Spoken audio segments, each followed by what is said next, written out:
magkita tayong muli. Hindi ko lang alam kung kailan. Sa Setyembre, magkita tayo sa siyudad ng New York. Sige, pangako magkikita tayong muli.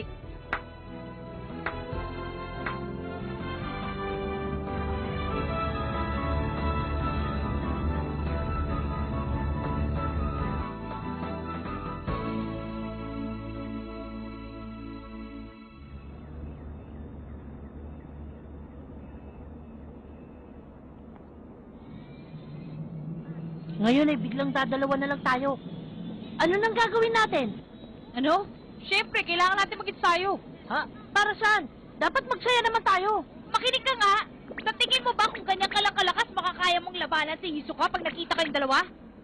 Kukulangan ng kalahating taon. Siguro nga kahit 10 taon pa. Halika nga, ipapaliwanag ko sa'yo na maintindihan mo. Ito si Hisoka. At ito naman si Hanzo. Oh, sige. Ang kakayahan ni Hisoka, si Hanzo, ay hanggang dito sa guhit na ito. At kung ang kakaya mo naman...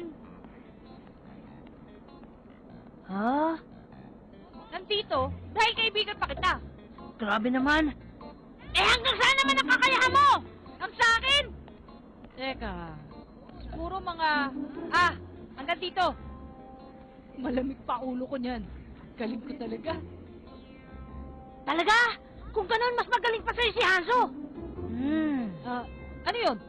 Kiluwa, napakagaling mo talaga. Huwag ka naman ganyan. Nakakaya tuloy. Alam mo, hindi ko masabi ang pinagkaiba ng kakayahan ko sa ibang tao. Ikaw talaga, ayos lang yun. Ang sinasabi ko sa'yo, puro pagtatansya lang. Talaga? Tinatansya mo lang? Pero alam ko namang nakukuha mo kung anong ibig ko sabihin. Habang nadadagdagan ang karanasan mo, lalo kang umuhusay sa ginagawa mo. Tsaka kung marami ka nang nalalaman, mabuti pa itago mo na lang. Para hindi ka mapag-aralan ng iyong mga kalaban. Siya nga pala, talaga mahusay yung si Hisoka, no? Oo. Kung hindi mo pwerte ng pagsasanay sa 6 na buwan, hindi mo siya makakaya. Gon. Ha? Meron ka bang pera? Ang totoo niyan, ubus na eh. Ako rin, mauubos na. Meron akong alam na makakasagot sa problema natin. Ha? Tignan mo, yun o. Makakapagsanay ka ng mabuti para sa pag-aarap niyo ni Hisoka. Kikita ka pa ng pera. Puntahan natin lugar na yan.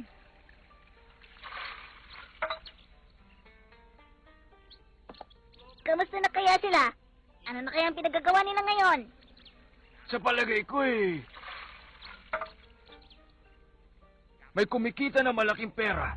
May gumagawa na rin ng pangalan sa kasaysayan. May nangangarap na matataas at biglang babagsak. Iba't iba ang mangyayari sa mga aplikante. Pero, isang bagay lamang akin nasisiguro. Ang lahat ng mga aplikanteng yun ay dadaan sa marami at matinding pagsubok.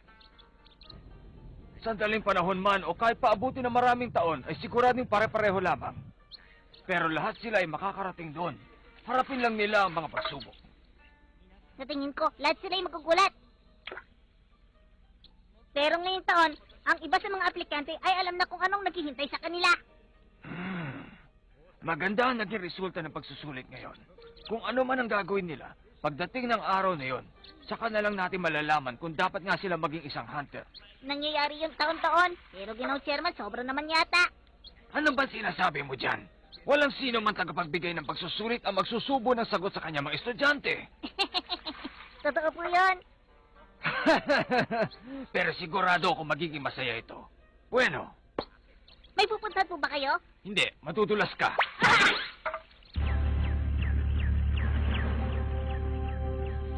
Nandito na tayo, Gon. Yan ang Coliseo sa langit. Wow!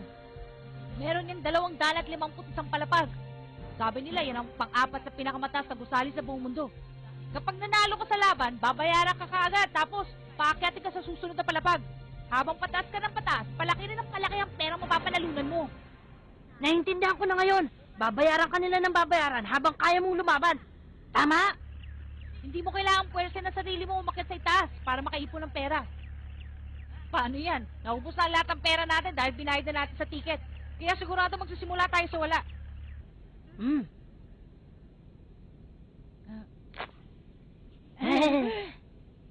Tayo na!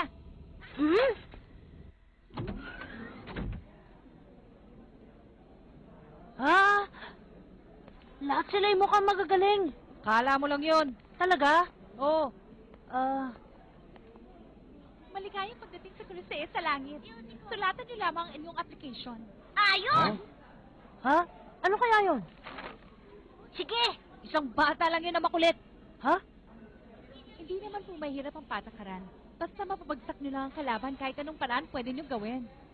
Alam na namin ang patakaran. Alis na tayo. Opo, Master! Sino kaya ang taong yan? Ang susunod po, sa punto ng karanasan maligayang sa pagdating sa pagpapalaban Cruces sa para langit. umangat kagad ang ating Sulatan baitang. niyo lang po ang application. Madali lang ang patakaran. Basta mapabagsak niyo ang kalaban kahit anong paraan pwede niyo gawin.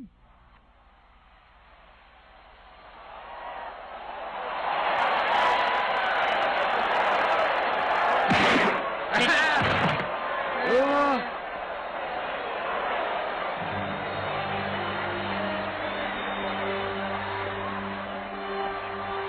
Wow! Wala pa rin pinagbago. Naalala ko tuloy yung nakaraan. Ano? Nanggaling ka na dito, kinuha?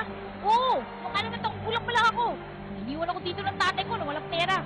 Bumalik na ako kapag nakarating na ako sa ika-2 taong palapag. Namutin ako ng 2 taon. Ano?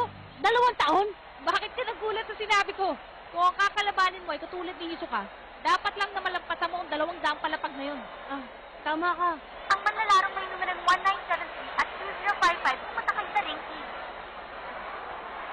Ako na yun. Nakakaramdam ako ng nervyos. Gon, kung hindi ako nagkakamali, nalampasan mo ang 7 ng pagsubok. Mm. Kaya huwag kang mag-alala. Ang dapat mo lang gawin ay... Ano? Sigurado ka? Kayong dalawa, lumapit kayo.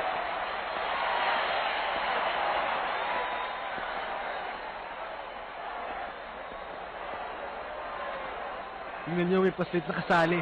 Oo, siguradong iiyak yan na parang sanggol mamaya. Bata, umuwi ka na lang! Hinahanap ka na ng nanay mo. Seryoso ka ba sa labang ito? Oo, seryoso ako. Bakit mo tinanong? Huwag mo akong sisihin kapag nalumpo ka. Swerte naman ng lalaking yan. Kaya mong pabagsakin ng bata yan kahit sa isang suntok lang. Ang laban dito sa unang palapag ay para makita ang kakayahan ng mga manlalaro. Kailangan niyo maipakita sa ating huwes ang lahat ng inyong makakaya sa loob lamang ng 3 minuto. Ano? 3 minuto? 1 segundo ka lang. Ngayon, ang laban ito. Simulan na! 1 segundo. 2 segundo. Kailangan ko lang siyang itulak ng malakas. 3 segundo.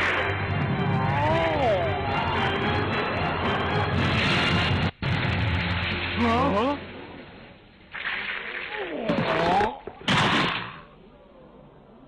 Ang galing! Ha? Hindi ko akalain gano'n na pala ako kalakas. Anong klaseng nila lang yung batang yan? Hindi siya tao, isa siyang halimaw. 2055. Ano yon? Pumunta ka na sa ika-50 palapag. Galingan mo pakikipaglaban, ha? Sige. Ika-50 palapag na raw ako. Ang galing mo! Numero 2054 at 2039 pumunta sa ring A. Ayos! Galingan mo rin! Panis ang sakit to! Makinig kayong dalawa! Sumigaw din kayo para sa kaibigan ko si Kiluwa! Oo. Sisigaw ko hanggat makakaya ko para lang sa kanya.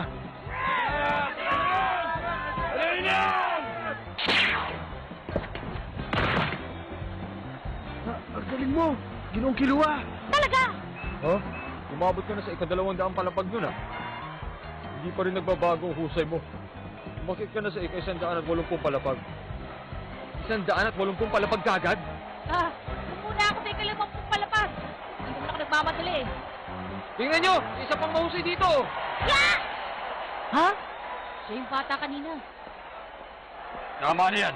Pumunta ka na sa ika-50 palapag. Ayos!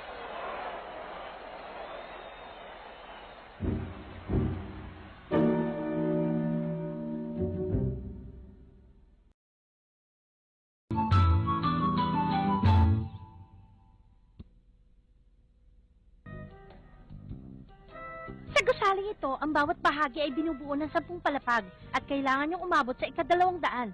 Kung Ako nga mananalo pala si nasa Lucy. ika-50 Kayo, palapag, anong pangalan at siya niyo? makakaakyat Ako sa naman ika-60 si Gon. palapag. Ang galing mo lumaban. Kung siya naman At ay ako naman si mananalo, Kiluwa. makababagsak Kiluwa, ay ika-40 mabuti palapag. nagkakilala tayo. Siya nga pala, kung siya makakaabot sa ika-100 palapag, ang susunod niyang laban ay sa pribadong silid na.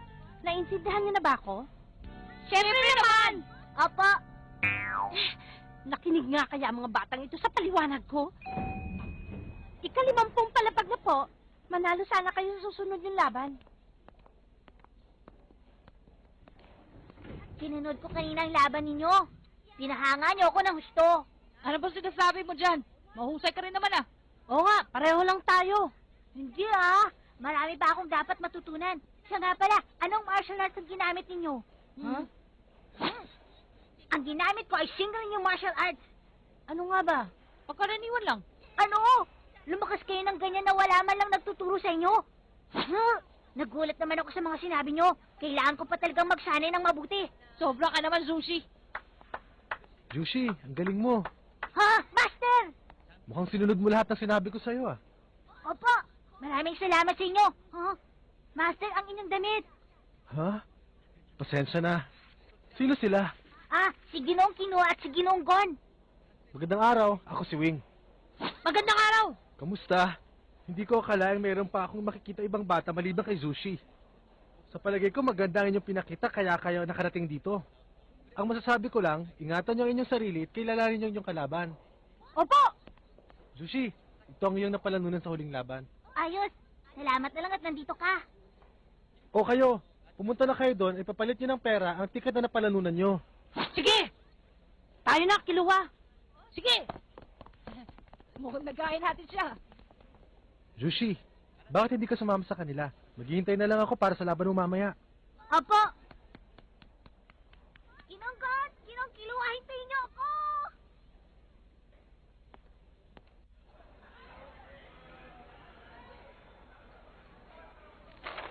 Ano?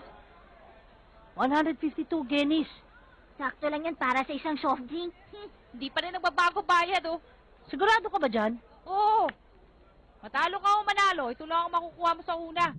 Sa susunod na laban, pag natalo ka, wala kang makukuha. Pag nanalo ka, makakatanggap ka ng 50,000. 50,000? Malaking pera din yan, hindi ba? Take isang daang palapag, 1 milyon. Pag umabot ka sa 150, 10 milyon. Ano? Kiluwa, umabot ka sa 200 palapag, hindi ba? Ha? 200 palapag? Oo, pero umayaw ko nung umabot ako sa 100 at 90. Ang nakuha ko, mga 200 milyon. Ah, 200? Kiluwa, anong ginawa mo sa perang yun? 4 na taon na nakalipas ha. Akala niyo ba nakapagtabi ako?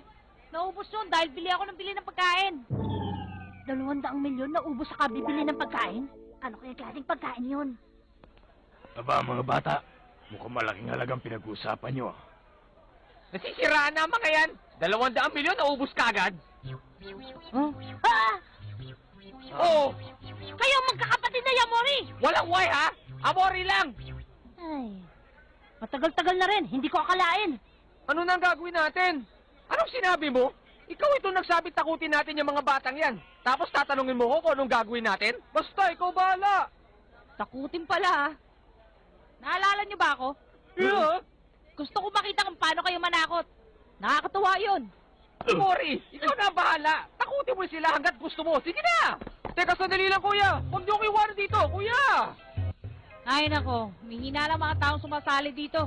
Hamakin mo pa namang umabot sila sa ganitong bahagi. Madali nga siguro manalo sa unang palabas. Kaya huwag kayong masyadong mainit. Ginong Kilwa, ang lakas ng boses mo. Ngayon ay sasabihin ko na po kung saan palapag kayo pupunta. Ginong Marta at Ginong si Baba sa 55 palapag. Ginong Kilwa at Ginong Sushi sa ring E ng 77 palapag. Ikinagagalak ko na tayong dalawa ang maghaharap. Ako rin. Kanya-kanyang swerte lang yan. Mag-ingat ka sa laban natin. Magkita tayo mamaya. Oo, galingan yung laban nyo ha. Hihintayin na lang kita sa ika-6 na po ha. Dahan-dahan ka naman sa pagsasalita. Magkakapatid Amore at si Ginonggon, pumunta kayo sa ring Ah, C ng 58. Kumusta na kayo? Kaya hindi ako sinisigaw sa Ginong Kilwa. Ngayon mga kaibigan, maraming salamat sa paghintay. Magandang pagsimong lahat. Ang masasabi ko lang po ngayon ay panoorin niyong mabuti ang ating video. Kahit mga batang ating manlalaro ay huwag niyo sanang isipin ang sabi ng inyong mapapanood. Ang ating mga kalahok na laro po ay magandang pinakita sa kayan sa unang laban kaya sila nakarating sa bahaging ito. Madaling sinapot ni Kilo ang kanyang kalaban. Ginamit lamang niya sa kanyang katunggali ay isang kamay. Sa kinang bahagi ng ating ang manlalaro natin ay ang batang si Lucy. Hinalo niya naman ang kanyang unang kalaban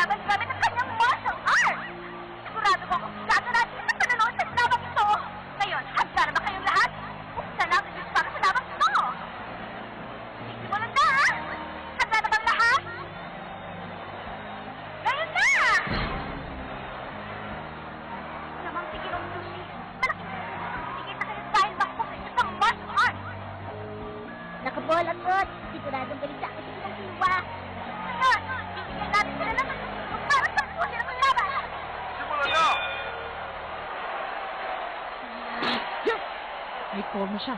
Mukha naman siyang alerto. Hindi niya matututunan sa isang araw lamang. Pero hindi pa rin siya ubro sa akin. Kung bakit tigil ng kilo ay para lamang nasa parke.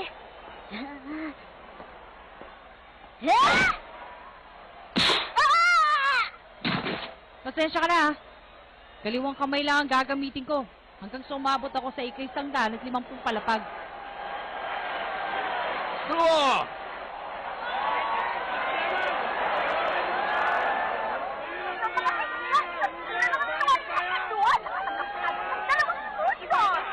Ang niyo na ipapaliwanag ko pa ninyo kung paano mananalo sa laban ko ang isang malalaro.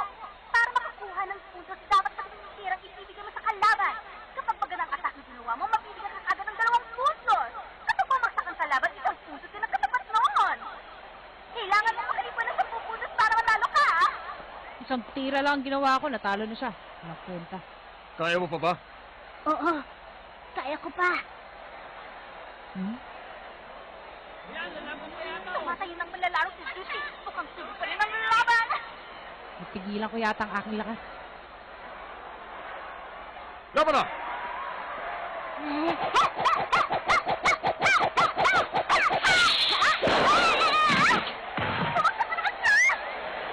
Magaling siya.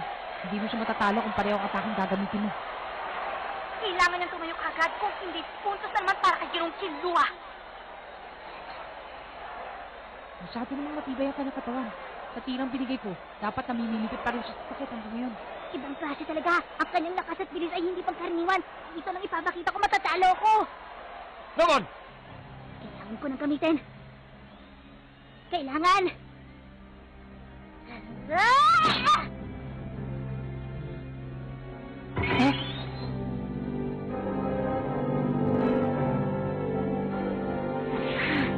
Ano nangyayari?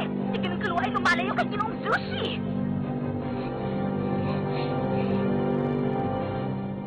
Ah! Sushi!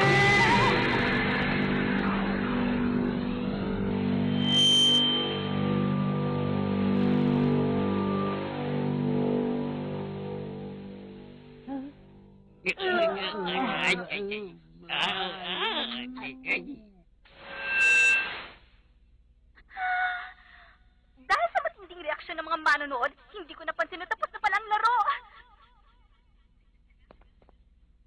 Ang masasabi ko lang, maghanda ang mga manlalaro.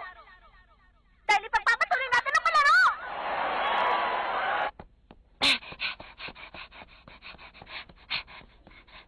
Tingnan mo! Nakakuha ko ng 60,000. Para yatang natagalan ka sa yung laban.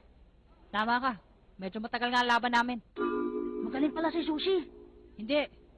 Meron siyang talento. At maaari pa siyang gumaling. Pero para sa akin, kailangan niya magsanay. Mabagal siya kumilos. Pero natagalan pa rin akong talunin siya. At saka... nung oras na baguhin niya ang kanyang tayo. Bigla na lang pumasok sa isip ko ang aking kapatid. Hindi ko may paliwanag pero kakaibang pakiramdam. Kinamitan niya ako ng isang espesyal na taktika. Narinig kong binanggit ang kanyang master ang salitang Ren. Ren?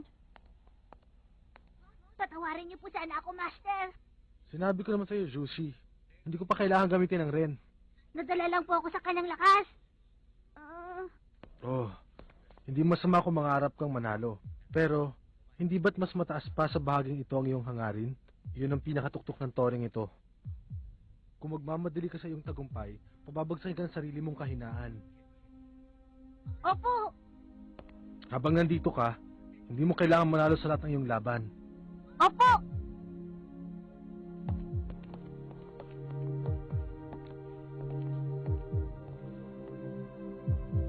Ang salitang Ren at ang tuktok ng toring ito. Ha? Gon, paano ba yan? Nagbago na ang plano ko. Ha? Ang pupuntiryahin ko ngayon ay ang tuktok.